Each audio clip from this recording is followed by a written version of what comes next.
अस्सलामुअलैकुम नाजरीन, आप देख रहे हैं सूबाई रंग न्यूज़ और इंटरटेनमेंट चैनल और मैं हूं मोमना शहबाज। सबसे पहले नज़र डालते हैं आज की अहम खबरों पर।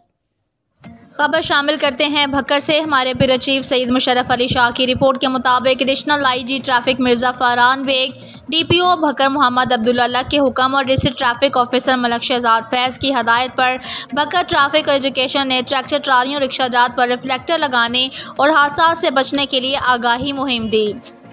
इंस्पेक्टर अजहर फारूक ने ड्राइवर हजरात से कहा कि भक्कर एडिशनल आईजी ट्रैफिक जनाब मिर्ज़ा फरहान बेग, डीपीओ भक्कर मोहम्मद अब्दुल्ला के हुक्म और district traffic officer Malik Shahzad Faiz की हदायत पर भक्कर ट्रैफिक एजुकेशन ने ट्रैक्टर ट्रालियों रिक्शाजात पर रिफ्लेक्टर लगाने और हादसा से बचने के लिए आगाही मुहिम दी।